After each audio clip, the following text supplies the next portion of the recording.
ఈ సమావేశానికి ఇచ్చేసినటువంటి ఆంధ్రప్రదేశ్ రాష్ట్ర నీటిపారుదల శాఖ మంత్రి శ్రీ నిమ్మల రామానాయుడు గారిని వేదికను అలంకరించవలసిందిగా కోరుతున్నాం.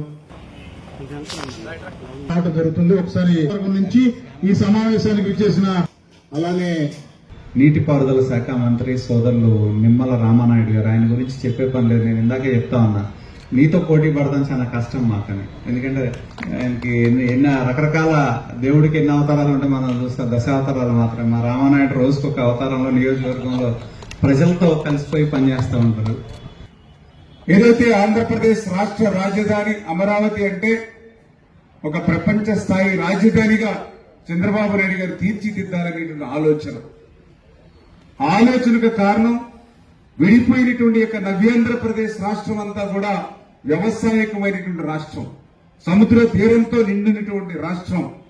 చేత అటువంటి రాష్ట్రానికి ఆదాయం అనేది చాలా చాలా అవసరమైనటువంటి పరిస్థితి.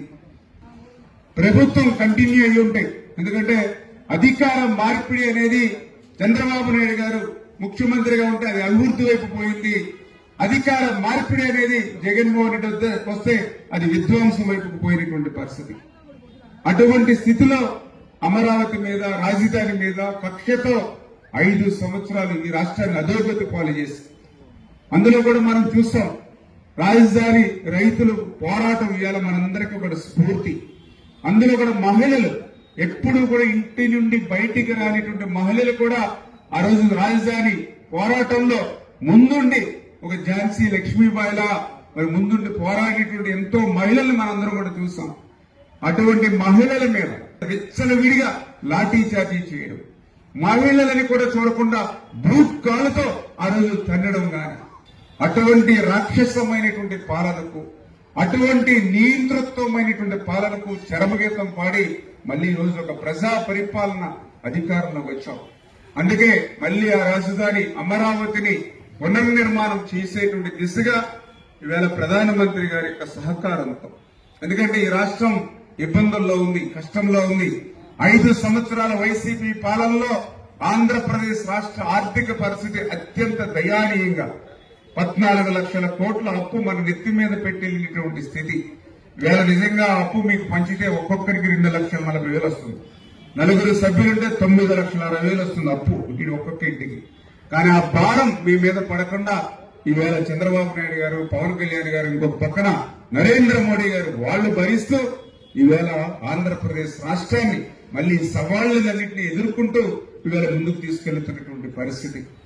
అందుకనే ఏదైతే రేపు 2వ తేదీన జరిగేటువంటి యొక్క మన రాష్ట్ర రాజధాని పునర్నిర్మాణ సభ అంటే మన బంధువులు, మన మిత్రులు ఏ విధంగా ఆహ్లాదకరంగా ఇంటి కార్యక్రమాన్ని మనం ఎట్లా చేసుకుంటామో ఆ మాదిరిగా రేపు పునర్నిర్మాణ సభ కార్యక్రమాన్ని కూడా అంత పెద్ద మొత్తంలో మన కుటుంబ కార్యక్రమంగా మనందరం కూడా జరుపుకోవాల్సిన అవసరం ఉంది.